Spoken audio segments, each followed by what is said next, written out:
네, 안녕하세요. 신바람 국어교실의 신바람입니다. 자, 오늘 배울 교재는요, 꿈틀 국어 문법 완성 제2단원의 첫 번째 소단어 단어의 짜임 두 번째 시간을 갖도록 하겠습니다. 우리 교재 22쪽이고요. 오늘도 열심히 공부해 주시길 부탁드리면서 그럼 바로 수업을 진행하도록 하겠습니다. 원래는 23쪽 문제를 풀고 넘어갈까 했지만 그것보다는 먼저 이론을 다 배우고 난 다음에 문제를 푸는 게 맞을 것 같아서 부득이하게 22쪽까지 공부를 한 다음에 21쪽과 23쪽의 문제를 푸는 시간을 갖도록 하겠습니다. 자, 오늘도 열심히 공부해 주시길 부탁드리면서 그럼 바로 수업을 시작하도록 하겠습니다. 오늘 수업은 크게 어렵진 않습니다. 단어가 어떻게 형성되는가를 배워보는 시간을 가질 건데요. 지난 시간에 단어의 정의에 대해서 배웠었습니다. 단어는 홀로 쓸 수 있는 가장 작은 말의 단위이다 라고 말씀을 드렸었습니다. 형태소는 뜻을 가진 최소 단위다 라고 말씀을 드렸고요. 그렇기 때문에 쪼개면 의미를 잃게 된다라고 배웠고요. 그리고 이번 시간에는 그 단어, 즉 홀로 쓸 수 있으며 가장 작은 말의 단위인 단어가 어떻게 만들어지는가를 배워보는 시간인데요. 자, 이런 표를 통해서 우리가 공부를 해볼 수가 있습니다. 잘 한번 따라와 주시면 좋을 것 같아요. 자, 먼저 단어는 크게 이렇게 나눠드릴게요. 크게 단일어와 복합어로 나뉩니다. 그리고 복합어는 합성어와 파생어로 나뉩니다. 이렇게 해두시면 여러분들 그 위계관계가 확실해지죠? 자, 여기서 좀 기억해 두셔야 되는 건 지난 시간에 어근과 접사를 배웠었어요. 자, 단일어는 하나의 어근만으로 이루어진 단어다. 어근은 뭐라 그랬죠? 어근은 지난 시간에 우리가 어근은 바로 뭐냐면 실질적인 뜻을 나타내는 부분이다 라고 말씀드렸어요. 눈, 하늘, 시나브로는 우리가 모르는 사이에 조금씩이라는 뜻이죠. 자기도 모르는 사이에 조금씩이라는 순우리말입니다. 자, 이런 것들은 그냥 이 자체가 하나의 어근이에요. 하지만 이 복합어는 쉽게 말하자면 어근과 어근 혹은 어근과 접사가 결합해서 이루어진 단어다라는 거죠. 그래서 이 먼저 합성어부터 좀 공부해 보도록 할게요. 합성어는 어근과 어근이 만나는 거예요. 실질적인 의미를 가지고 있는 것끼리 만난 겁니다. 그래서 형태 변화가 없는 경우, 형태 변화에 따라 나눌 수 있고요. 또 결합 방식에 따라 나눌 수 있는데 형태 변화가 없는 경우가 있고 형태 변화가 있는 경우가 있는데 사과나무 같은 경우는 사과 플러스 나무, 형태 변화가 없죠? 돌 플러스 다리 이렇게 될 수 있지만 형태상의 변화가 있는 경우도 있습니다. 닭 플러스 알, 그래서 다갈인데 이것이 발음을 편하게 하기 위해서 다갈하다 보면 달걀이 된다라는 거 기억해 두시면 좋을 것 같고요. 솔나무 같은 경우는 지금 소나무, 리을 탈락이 이루어졌죠? 발음을 편안하게 하기 위해서 형태상의 변화가 있는 경우. 하지만 어쨌든 어근과 어근이 만나는 경우다라는 거고요. 결합 방식이, 그러니까 형태 변화는 형태상의 변화가 있냐 없냐라는 경우도 나눠질 수 있고, 결합 방식은 어근과 어근이 대등하게 만나냐, 그리고 어근과 어근이 다른 어근을 꾸며주냐, 그리고 또 하나는 새로운 의미가 되느냐라는 것으로 세 가지로 나눌 수가 있습니다. 그래서 이것을 우리가 뭐라고 표현하냐면 대등하게 합성한다고 해서 대등합성이다라고 말씀드리고요. 그리고 하나가 하나를 꾸며주기 때문에 수식합성이다라고 말하고요. 어근과 어근이 만나서 전혀 다른 새로운 의미를 만들어내기 때문에 이것을 융합합성이다라고 이야기를 합니다. 그래서 대등합성 같은 경우에는 의미가 똑같아요. 사과나무, 사과가 달리는 나무다. 나무는 나무인데 사과나무다. 이거는 수식합성이 되는 경우고요. 손과 발, 대여섯, 다섯, 여섯, 팔과 다리, 오며 가며 이런 뜻이죠.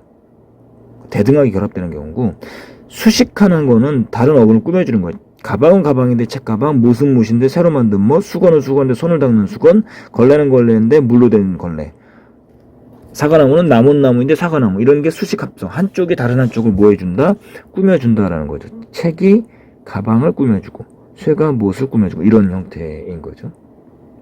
융합합성이 중요한데요. 왜 중요하냐면 전혀 새로운 의미가 되는 경우이기 때문입니다.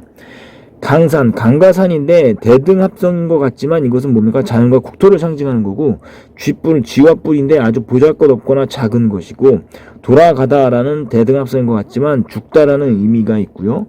뭐 이 밖에도 뭐 가시방석, 가시로 만든 방석이 아니라 매우 불편한 자리, 그쵸? 피땀, 피와 땀을 말하는 게 아니라 엄청난 노력, 이렇게 말할 수 있죠. 이런 것들이 이제 융합합성이다라고 말씀을 드릴 수가 있습니다. 자, 이제 파생어로 가볼게요. 파생어는 어근과 접사가 만나는 겁니다. 그렇기 때문에 접사는 접두사와 전미사가 있다라고 했죠. 그래서 접사의 종류에 따라로 나눌 수 있어요. 접두사냐 전미사냐라는 걸로 나눌 수 있고, 또 이 파생어는 접사의 종류에 따라 또 하나는 품사의 변화에 따라, 그래서 어근의 품사가 변화가 있느냐 없느냐를 통해서 이렇게 나눠지는데, 먼저 접사의 종류를 가지고 나눠볼까요? 접두사와 어근으로 이루어진 경우, 앞에 접사가 오는 경우죠. 햇밤, 헛기침, 덧신, 만며느리, 이렇게 되는 거고요. 전미사와 어근으로 된 거, 선생님, 걸레질, 잠꾸러기, 먹고, 이런 식으로 지금 이제 접사가 뒤에 오는 경우를 이야기를 하고 있습니다. 품사의 변화에 따라서 우리는 어근의 품사의 변화가 없는 경우, 이 말은 한정접 접사다라고 이야기하는데요. 한여름이면은 뭐가 됩니까? 이 두 개가 만나도 품사는 여전히 명사로서 남는다라는 거죠. 한정되어 있는 거죠. 여름 중에서 아주 깊은 여름이라는 뜻이고요. 품사의 변화가 있는 경우, 지우라는 것은 이제 어근은 이거 동사인데요.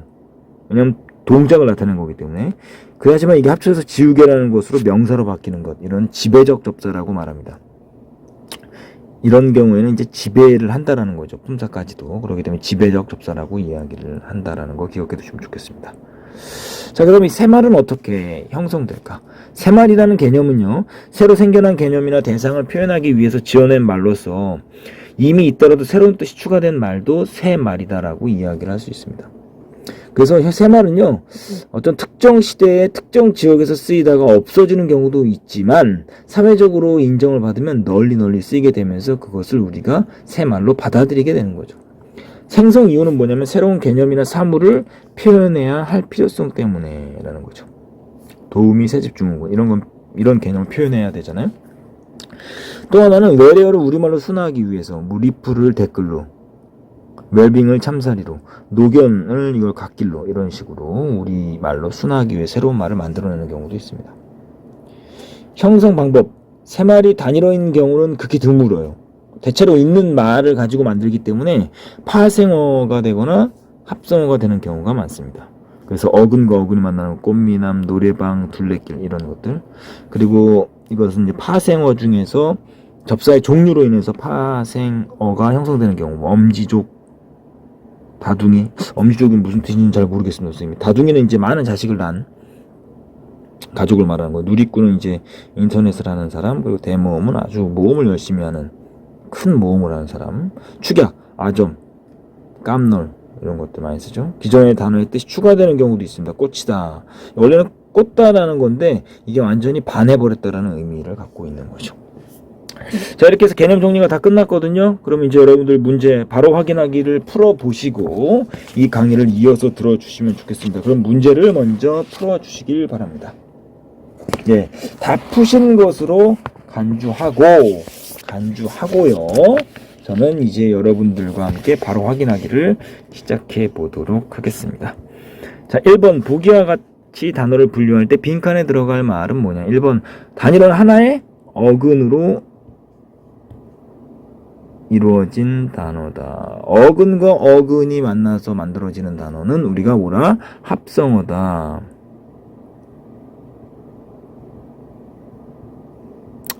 어근과 접사, 뭐 접두파생어, 그리고 전미파생어 말하는데 이것은 파생어를 말하는 거죠. 접사가 앞에 오면 접두파생, 접사가 끝에 오면 전미파생. 자, 합성어는 어근과 어근이 결합된 것이고요.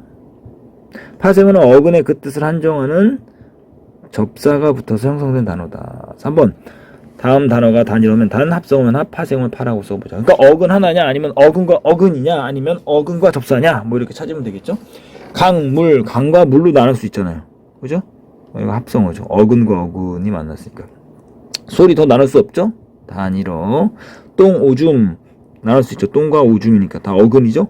어근이 뭐냐? 홀로 쓸 수 있냐라는 걸 따져보시면 될 것 같아요. 합성어. 물론 어근 중에서 홀로 쓰이지 못하는 경우도 있어요. 아까 뭐 지우 이런 경우는 홀로 쓰이지 못하죠. 그러니까 실질적인 의미를 갖고 있느냐 없느냐를 따지면 될 것 같아요. 겁쟁이 실질적인 의미 없죠. 이거 형식 형태소잖아요. 그러니까 이거 파생어. 4번 다음 단어로 어근과 어근으로 나누시오. 떡국은 떡과 국, 강둑은 강과 둑, 눈사람은 눈과 사람 이렇게 나눌 수가 있지요. 5번 사회 변화에 따라 새로운 생각이나 사물을 표현해야 할 필요성 때문에 만든 말을 우리는 뭐라고 한다? 새말이라고 한다. 6번 새말 중 어근과 어근이 결합한 어근과 어근의 결합으로 합성된 것 찾아라. 결국은 뭡니까? 어근을 찾으라는 거죠. 자, 차도남은 이게 무슨 뜻입니까? 이게 차가운 도시남자니까 축약에 해당하는 거죠. 이거 축약. 머리 플러스 방 요거 맞고요. 도우미 이런 경우는 뭡니까? 어근과 돕다라는 것과 미라는 접사가 된 거니까 파생의 방법으로 만든 거고요. 파생어고요. 주말 부부, 주말 끊고 부부 이거 가능하죠? 종달새 족이라는 뭡니까? 이것도 접사가 되겠죠? 접사하기 때문에 이건 파생의 방법으로 형성된 새말이고요. 엄치나 이것도 엄마, 친구, 아들이란 뜻이니까 축약에 해당하는 거고, 누리와 방이다라고 했으니까 이것도 뭐가 되는 합성의 방법으로 형성된 새말이다라는 거죠. 이렇게 해서 마무리가 다 됐습니다. 자, 이렇게 해서 오늘 22쪽까지 공부했고, 여러분들 21쪽과 23쪽 문제를 풀어오시면 다음 시간에는 문제풀이 강의를 진행하도록 하겠습니다. 자, 오늘도 열심히 공부해 주셔서 감사합니다. 공부한 것으로 맞추는 것이 아니라 진짜 공부는 여러분들 것으로 만드는 복습이 진짜 공부다라는 것을 기억해 두시면 좋겠습니다. 자, 오늘도 열심히 공부해 주셔서 감사합니다. 그럼 다음 시간에 다시 만나요. 소년이여 야망을 가져라.